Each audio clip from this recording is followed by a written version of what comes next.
جای تینجامای ناتیجکداس یکم این دویمش اینکه اهمی ها پیدا شده است که محاوت دقلانه گپ میزند فقط گپی دروغ. این شکایت دلبر ارکبایو و دهها همسایش در مرکز شهر خوجند است.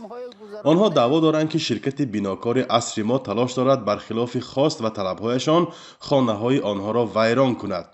سخن درباره 3 بنای ساخت شوروی می رود، جایی که تقریباً 200 خانواده زندگی دارند. ساکنان میگویند چند ماه باز زیر فشار و زورگویی هستند. پیش رئیس ولایت بر رفته ما اصلا خوشرو کرده بود بکنیم شما گذرانده ثانی اینجا ویران بکنیم گفته حالی اونجا هیچ گپ شدگیش نمی‌بینه اینجا اونجا ویران کداست. مسئولان شرکت اسریما آماده نشدند که مسئله را در نزد دوربین شرح دهند. آنها در یک پاسخ خطی به رادیو آزادی گفتند که رفتارشان موافق قانون است و به ساکنان جبران پیشنهاد کردند. از جمله 8000 سامانی به عوض هر متر مربع خانهشان یا از 2 تا 3000 سامانی پول اجاره. اما ساکنان چیزی دیگر میگویند. Когда у нас впервые прошло собрание, то застройщик вақте аввалин бор бо сохтмончиҳо вохӯрӣ гузаронидем, онҳо ба рӯям нигариста гуфтанд, ки мурда меравӣ. Ман ба ҳеҷ куҷо намеравам, инҷо ватани ман аст. мо зидди ободкориҳо нестем, вале нуқтаи назари ҳар як истиқоматкунандаро бояд гирифт, чунки аксари бошандагони инҷо аз 60 сола боло ҳастанд ва мо аз оилаҳои оддӣ ҳастем. Нам далеко всем за 60. قرار شهرداری خوجند درباره بنیاد بلندآشانه‌های نو به جای 4 بنای ساخت شوروی سال 2024 قبول شده است. تا کنون یکی از بناها را تخریب کردند. حالا بحث شرکت اسریما با ساکنان 3 بنای باقی مانده به دادگاه شهر خوجند برده شده است. نه با دعوای ساکنان بلکه بر اساس مراجعه شرکت بناکار. سود داده‌ای که برای از حساب условия خودشان شهرنامه بندند بوده.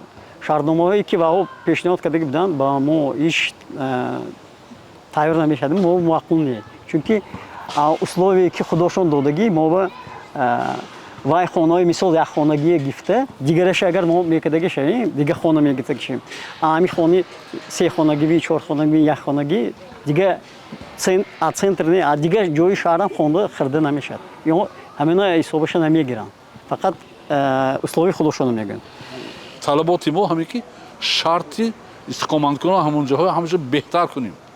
هر کس میخواد که خود خیلی که این من جدمی اصلا ما آمده اینجا از سنتر زمین شهر خودش به شرایطی نقص کرده ما همیشه یک کاری ناز گیرم گفته ما همین خیلی همه استقامت کنم میخواهند که شرایطی ناز برای خودمون کنیم. حالا هر دو طرف منتظر خلاصه دادگاه هستند. طی 1 ماه آخر بار دوم است که صاحب ملکان در خوجند شرکت اسریما را به کوشش غصب یا با زور گرفتن بناهایشان گناهکار میکنند.